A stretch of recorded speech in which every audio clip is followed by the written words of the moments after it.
Hello future doctors.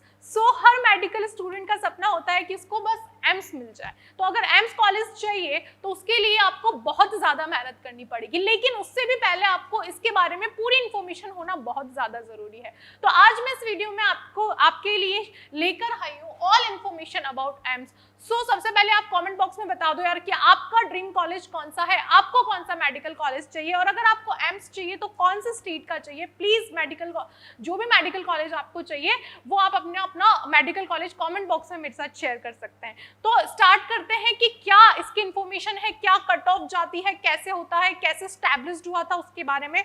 तो सबसे पहले तो बात करें फुल फॉर्म की, क्या है all India institute of medical science, इसका फुल फॉर्म है। और February 1956, then the Minister of Health Rajkumari Amrit Kaur introduced a new bill in a Lok Sabha में बिल पास किया था उन्होंने, that would be eventually become a AIIMS act, मतलब एक act के अंडर आता है जो 1956 में established हुआ था। ठीक है, स्टार्टिंग में सिर्फ सबसे पुराना जो एम्स कॉलेज और एम्स इंस्टीट्यूट है वो है न्यू दिल्ली में है। इसके बाद जो 1956 में established हुआ था, इसके बाद 22 और इंस्टीट्यूट अनाउंस किए गए। तो अभी बहुत सारे हो गए हैं एम्स कॉलेजेस और एम्स इंस्टीट्यूट, लेकिन जो सबसे पुराना है वो न्यू दिल्ली में है। अगर मैं बात करूं एग्जाम की कि कैसे ये कॉलेजेस मिलते हैं, क्या तैयारी करनी पड़ती है, तो स्टार्टिंग में पहले क्या होता था, AIIMS used to conduct its on MBBS entrance exam, इसका खुद का अलग से एग्जाम होता था, but it was scrapped in the year 2019 and the admission in now conducted through the national eligibility entrance test NEET. जो आपका नीट का एग्जाम होता है उसी के थ्रू आपको इस कॉलेजेस में एमबीबीएस कोर्स के लिए एडमिशन मिल जाता है। फॉर द एकेडमिक ईयर 2021-2022 के लिए भी आपको मिलेगा। 2019 के बाद से ही एम्स को हटाकर नीट के थ्रू ही आपको ये कॉलेजेस मिलने लगे हैं। ठीक है, उसके बाद बात करते हैं कि कौन कौन से एम्स कॉलेजेस अभी हैं जो कि फंक्शनल है, स्टार्ट हो चुके हैं। ठीक है, और कब वो स्टैब्लिश्ड हुए थे।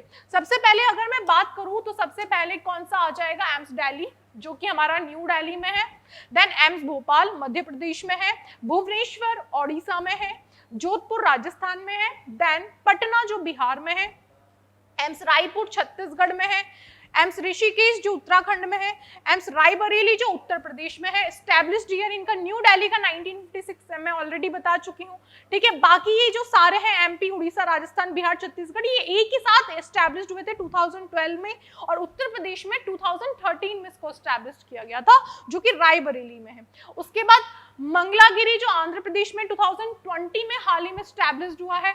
महाराष्ट्र नागपुर वाला जो एम्स नागपुर है वो 2018 में स्टैब्लिश्ड हुआ है। इसके बाद एम्स गोरखपुर जो कि उत्तर प्रदेश में है वो 2019 में स्टैब्लिश्ड हुआ है। एम्स कल्याणी जो वेस्ट बंगाल में है वो 2019 में स्टैब्लिश्ड हुआ है। बठिंडा भी 2019, एम्स बठिंडा जो कि पंजाब में है वो भी 2019 में एस्टैब्लिश्ड हुआ है। गुवाहाटी असम में है जो 2020 में 3 कॉलेजेस एस्टैब्लिश्ड हुए हैं। आंध्र प्रदेश में 2020 में हुआ था। गुवाहाटी, एम्स विजयनगर जो जम्मू कश्मीर में है, एम्स बिलासपुर जो हिमाचल प्रदेश में है, ये हाल ही में 2020 में ही एस्टैब्लिश्ड हुए हैं। देन मदुरई मतलब जो तमिलनाडु में है, 2021 में अभी बिल्कुल लेटेस्ट ये एस्टैब्लिश्ड हुआ है। दरभंगा जो कि बिहार में है, ये अभी पूरी तरीके से एस्टैब्लिश्ड नहीं हुआ है। ठीक है, ये अभी यहाँ पर सिर्फ क्लासेस कंडक्ट होगी, पार्शली फंक्शनल है, इसलिए इसका एस्टैब्लिश्ड ईयर नहीं लिखा हुआ। ऐसे कॉलेजेस हैं जो कि ज्यादा टाइम नहीं हुआ है, जिनको अनाउंस हुए हुए तो पूरी तरीके से एस्टैब्लिश्ड नहीं हुए हैं, अभी उनमें अंडर कंस्ट्रक्शन या बहुत कम बाकी है, लेकिन वो कॉलेजेस किसी न किसी दूसरे कॉलेजेस के साथ एसोसिएटेड है, तो उसमें भी सीट्स उतनी ही अवेलेबल है, तो वो भी आप काउंसलिंग में फिलअप कर सकते हैं। ठीक है, उसके बाद एम्स अवंतीपुरा जो कि जम्मू एंड कश्मीर में है, एम्स देवगढ़ जो कि झारखंड में है। ये जो जम्मू एंड कश्मीर अवंतीपुरा वाला भी अभी एस्टैब्लिश्ड नहीं हुआ है, ठीक है, लेकिन अनाउंस हो चुका है। देवगढ़ झारखंड में 2019 में एस्टैब्लिश्ड हुआ था। राजकोट वाला जो गुजरात में 2020 में एस्टैब्लिश्ड हुआ था। बीबी नगर तेलंगाना में है जो कि 2019 में एस्टैब्लिश्ड हुआ था। उसके बाद ये 2 कॉलेजेस हरियाणा और मणिपुर ये चालू है, किसी न किसी के साथ एसोसिएटेड होंगे, लेकिन ये खुद का अपना जो कैंपस है वो अभी पूरी तरीके से चालू नहीं है, अनाउंस हो चुके हैं, लेकिन यहाँ पर क्लासेस स्टार्ट हो चुकी है। इसके बाद अगर इसके भी अलावा मैं आपसे बात करूं तो इसके अलावा भी एज अ जनवरी 2022 मतलब रिसेंट अपडेट अगर मैं आपको बताऊं तो 5 AIIMS still are under development in February 2022 the health ministry started that the 24 new AIIMS will be functional by February 2025 में 5 और नए कॉलेजेस अनाउंस होंगे। There are also purpose of established AIIMS in Arunachal Pradesh, Goa, Karnataka, Kerala, Mizoram and Tripura. ये colleges अभी announce होने वाले हैं, इनका प्रपोजल दे दिया है, तो ऐसा है कि ये भी आ सकता है, ये भी आगे स्टैब्लिश्ड होने वाले हैं। ठीक है, इसके बाद बात करते हैं अपन एम्स शीट डिस्ट्रीब्यूशन, जो कि बहुत इंपॉर्टेंट इंफॉर्मेशन है कि किस कॉलेज में कितनी कितनी सीट्स अवेलेबल है, कैसे उनका डिस्ट्रीब्यूशन हुआ है कैटेगरी वाइज। ठीक है, तो अगर वो देखेंगे तो सबसे पहले अगर मैं बात करूं न्यू दिल्ली में 1055 सीट्स जो होती है वो मैनेजमेंट वाली होती है, इनका आप टोटल करोगे तो ये 100 ही होगी। तो जनरल में 51 सीट्स होगी।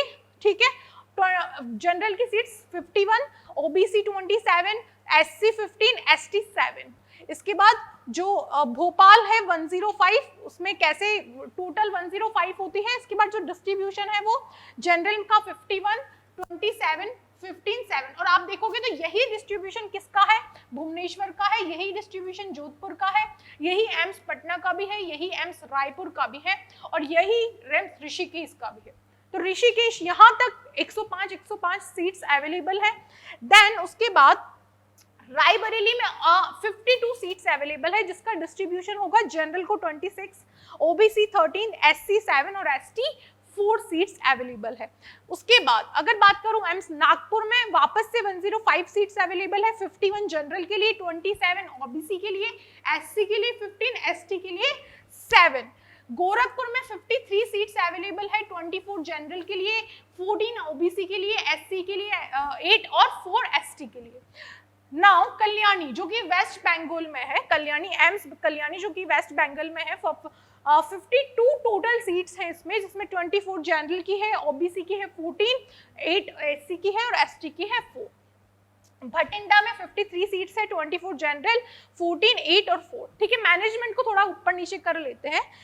एम्स देवगढ़ है 53 टोटल सीट्स है, 26 जनरल है, 13 ओबीसी है, 7 एससी है, 4 एसटी है। बीबी नगर जो कि तेलंगाना में है 52 सीट्स है, 26 जनरल है, 13 ओबीसी है, 7 एससी है, 4 एसटी है। सबसे इंपॉर्टेंट बात जो मैं अब बताने वाली हूँ आपको कि टोटल एम्स के लिए जो सीट्स है वो हो गई है 1205, जिसमें से 584 जनरल है, 311 ओबीसी है, 172 एससी है और 83 है एसटी के लिए। आपको इसी तरीके से अपनी तैयारी करनी है, आपको आइडिया होनी चाहिए कि किस एम्स कॉलेज में कितनी सीट्स है। ठीक है, उसी अकॉर्डिंग आपको कॉलेज मिलने वाला होता है। इसके बाद ठीक है, तो सीट्स की बात हो गई कि अगर हम कंपेयर करें कि लास्ट टू लास्ट ईयर या लास्ट ईयर क्या कट ऑफ आसपास रही थी, तो एक ओवरऑल एवरेज आइडिया मैं आपको यहाँ पर देने वाली हूँ, ताकि आपको बहुत ज़्यादा हेल्प मिलेगी। आप उसी मेहनत से और उसी की डेडिकेशन से आप तैयारी करेंगे, क्योंकि इतना आसान नहीं है, बहुत मुश्किल है, बहुत मुश्किल है। ठीक है, सबका सपना जो होता है, हर स्टूडेंट, हर मेडिकल कॉलेज, जो बच्चे भी 10th क्लास में पढ़ रहे हैं और वो बायो ले रहे हैं आगे, और जो पढ़ रहे हैं आगे बायो के लिए, डॉक्टर बनने के लिए जो तैयारी कर रहे हैं, अगर मैं उनसे अभी के लिए पूछूंगी तो मैक्सिमम बच्चे मुझे ये आंसर देंगे। अगर मैं पूछूंगी कि कौन से कॉलेज में जाना है, मैम एम्स दिल्ली। तो यार इतना आसान नहीं है, बोलने में और करने में बहुत ज्यादा डिफरेंस होता है। बोलना इजी होता है, करना बहुत मुश्किल होता है। कैसे? अब इसमें जाने के लिए देखो यार, फर्स्ट रैंक वाले बच्चे से ओपनिंग होती है रैंक, मतलब जिसकी AIR 1 आई होती है वो भी इस कॉलेज में होता है, और क्लोजिंग हो जाती है इसकी 51 रैंक में, क्लोज हो जाता है 51 रैंक में। मतलब कि 1 से 51 तक के बच्चों को अगर मैं पूछूं तो जनरल वाले की मैं बात बता रही हूँ, जनरल कैटेगरी में 1 से 51 के अंदर अगर आप आते हो तो आपको एम्स दिल्ली मिलेगा, अदरवाइज टाटा बाय बाय। ठीक है, मार्क्स आने चाहिए 705 एवरेज है, ऊपर भी हो जाता है, ऊपर ही होता है, नीचे तो चांस ही नहीं है। ठीक है, क्लोजिंग रैंक होती है EWS के लिए, जो कैटेगरी वाइज मैं बता रही हूँ, EWS के लिए 212। ठीक है, मार्क्स आने चाहिए 691, मैं बता रही हूँ कि मैं आपको एवरेज बता रही हूँ, ठीक है, इसके आसपास आपको लाने हैं। क्लोजिंग रैंक ओबीसी के लिए 218, 691 मार्क्स पे क्लोज हो जाएगा, ठीक है।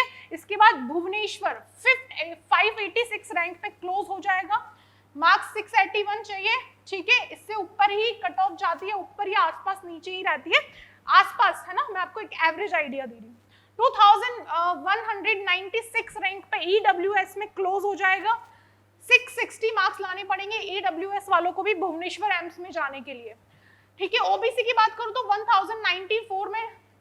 1934 में क्लोज हो जाएगा, मार्क्स लाने पड़ेंगे 668। आप देख रहे हो कि बहुत ज्यादा आपको नंबर लाने पड़ रहे हैं। अगर मैं एम्स दिल्ली की अगर जनरल वाले की बात करूं तो 705, अगर मैं बात करूंगी तो 706, 708, 709 थोड़ी बढ़ के ही जाती है कट ऑफ, ठीक है। तो मतलब इतना 705 तक तो आपको लाने ही लाने पड़ेंगे, मतलब 700 प्लस तो नंबर चाहिए ही चाहिए, 700 प्लस तो नंबर चाहिए ही चाहिए। आप यहाँ देख रहे होंगे कि ईडब्ल्यूएस में 691 और 691 पे 2 रैंक्स, मतलब सेम नंबर है। मतलब क्या होता है, सेम नंबर में बहुत सारी रैंक्स आ जाती है, फिर डिपेंड करता है कि आपके फिजिक्स में मार्क्स कितने आ रहे हैं। तो फिजिक्स को हल्के में नहीं लेना है, फिजिक्स बहुत ज्यादा मैटर करती है आपकी रैंक्स और कॉलेज, अच्छे कॉलेज के लिए, अच्छे मेडिकल कॉलेज में जाने के लिए फिजिक्स भी बहुत ज्यादा मैटर करती है, ठीक है। अभी बात करते हैं क्या इसका कट ऑफ है। 668 ओबीसी में लास्ट, इतने मार्क्स तो चाहिए ही चाहिए। भोपाल में 614 मार्क्स पे, सॉरी रैंक पे क्लोज हो जाएगा, मार्क्स आपको 680 लाने पड़ेंगे, ठीक है। ईडब्ल्यूएस में 1074 पे क्लोज हो जाएगा, 665 लाने पड़ेंगे। ओबीसी में 1636 पे क्लोज हो जाएगा, उसके बाद मार्क्स आपको 665 लाने पड़ेंगे। जोधपुर में आप देखोगे तो 790 पे क्लोज हो जाएगा, रैंक पे आपको मार्क्स लाने पड़ेंगे 676। ये मैंने जो यहाँ पर नंबर्स लिखे हैं ये 2 साल के एवरेज मिलाकर या उसके आसपास मिलाकर एक आइडिया लिखा है, ठीक है। इसके बाद रैंकिंग जो है ईडब्ल्यूएस की क्लोज हो जाएगी। अगर मैं एम्स जोधपुर की बात करूं तो 1763 मार्क्स आपके आने चाहिए 665, मतलब आप देखो इस कॉलेज तक तो मार्क्स अभी 665 ईडब्ल्यूएस के लिए चल रहे हैं, तो बहुत ज्यादा मेहनत करनी है। इसके बाद ओबीसी रैंक क्लोज हो जाती है, इसमें 1574, 666 ओबीसी के लिए मार्क्स है। ऋषिकेश के लिए जनरल के लिए जो क्लोज हो जाएगी 1366, ईडब्ल्यूएस में जो रैंक क्लोज हो जाती है 2521, ओबीसी के लिए जो क्लोज हो जाती है 2171, ठीक है। रायपुर में जाने के लिए आपको नंबर चाहिए जनरल वालों के लिए एवरेज 666, ईडब्ल्यूएस को 651 और ओबीसी को 656। पटना वालों के लिए जनरल में, पटना एम्स में जो जाना चाहता है 662, 655, 655 ओबीसी के लिए और 655 टी ईडब्ल्यूएस, ज्यादा अंतर नहीं है, ठीक है। इसके बाद नागपुर एम्स की बात करते हैं तो 657 मार्क्स लाने पड़ेंगे, क्लोज हो जाएगी 2624 पे। ईडब्ल्यूएस 650 अभी पहुंचा है, 650 नंबर लाने पड़ेंगे। ईडब्ल्यूएस और ओबीसी इक्वली है, यहाँ पर रैंक क्लोज हो जाएगी 3963 पर और यहाँ पर 3816 पर क्लोज हो जाएगी, ओबीसी क्लोज हो जाएगी, ठीक है। राजकोट एम्स राजकोट के लिए 615 नंबर, 640 ईडब्ल्यूएस वालों को और 636 ओबीसी वालों को। तेलंगाना में आपको 650 नंबर लाने पड़ेंगे जनरल वालों को, ठीक है। उसके बाद 637, फिर 640 आपको ओबीसी वालों को लाने पड़ेंगे, रैंक क्लोज हो जाएगी ओबीसी वालों की 6088 पे, क्लियर है। इसके बाद मंगलागिरी में आपको 650 मार्क्स लाने पड़ेंगे, रैंक जनरल वालों की क्लोज हो जाएगी 3769 पर। 639 आपको इधर ईडब्ल्यूएक्स पे मार्क्स लाने पड़ेंगे और 6218 पर ये रैंक क्लोज हो जाएगी। 640 ओबीसी वालों को इस कॉलेज के लिए लाने पड़ेंगे, रैंक आपको इसके अंदर आना पड़ेगा 5831 के अंदर इसमें आना पड़ेगा, ठीक है। भटिंडा के लिए आपको 652 नंबर लाने हैं, ओबीसी वालों को 645 और सॉरी ईडब्ल्यूएस वालों को 645, ओबीसी वालों को 643 और आपको रैंक इसमें क्लोज हो जाएगी ओबीसी वालों की 5247 के अंदर आना पड़ेगा। रायबरेली में 643 नंबर लाने पड़ेंगे, 638 ईडब्ल्यूएस वालों को, 637 आपके ओबीसी वालों को, ठीक है। रैंक क्लोज हो जाएगी जनरल वालों की 5220, गोरखपुर के लिए आपको जनरल वालों को 644 नंबर लाने हैं, ईडब्ल्यूएक्स वालों को 640 और ओबीसी वालों को 637। रैंक क्लोज हो जाएगी जनरल वालों की 5031। इसके बाद कल्याणी के लिए जो हुआ था एवरेज मान के चलना 640 नंबर लाने पड़ेंगे, रैंक क्लोज हो जाएगी 5902 मार्क्स पर। बिलासपुर के लिए आपको 640 मार्क्स लाने हैं, रैंक क्लोज हो जाएगी 5949 पर। ईडब्ल्यूएस वालों को 634 नंबर लाने पड़ेंगे, 7376 पर क्लोज हो जाएगा।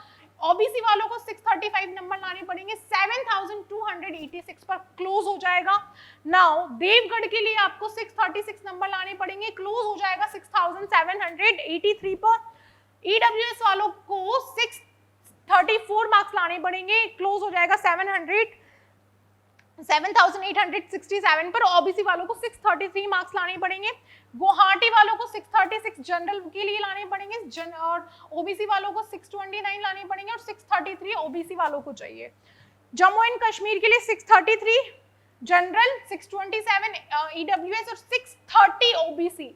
यार अगर मैं इसको मान भी लूं कि एवरेज डेटा ये रहने वाला है, तब भी ओबीसी वाले को भी आपको 630 पर एम्स कॉलेजेस खत्म हो जाएंगे। उसके बाद आपको बाकी कॉलेजेस पर जाना पड़ेगा।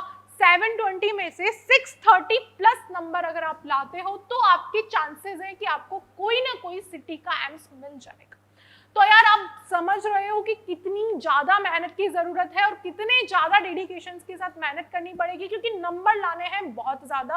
अगर आपका सपना है एम्स में जाने का और अगर आपका सपना है एम्स दिल्ली में जाने का, तो उसके लिए तो आपको 1 से लेकर 50 की रैंक के बीच में भाई लगा के चलना पड़ेगा कि लाने ही लाने हैं। और नंबर 720 का टारगेट बनाओगे, 720 में से 720 का टारगेट बनाओगे, तब जाके चांसेस है कि कुछ एम्स दिल्ली के रेंज में आ जाए हम। तो बहुत ज़्यादा मेहनत करनी है, किसी भी सब्जेक्ट को लाइटली नहीं लेना है। और अब आप 10 से 11th में जंप मार चुके हो, 10 से 11th में जंप मार चुके हो, तो ये सबसे बड़ा जंप होता है हमारे जितनी भी एजुकेशन की बचपन से अभी तक जो भी जितनी भी क्लासेस पढ़ते हुए हमारे सबसे बड़ा जंप 8 से 9th का होता है। बट इतना बड़ा जंप तो वो भी नहीं होता है। अचानक से ऐसा लगने लगता है कि आप रिस्पॉन्सिबल होने चाहिए, आप सेंसिबल होने चाहिए, आप सिंसियर होने चाहिए।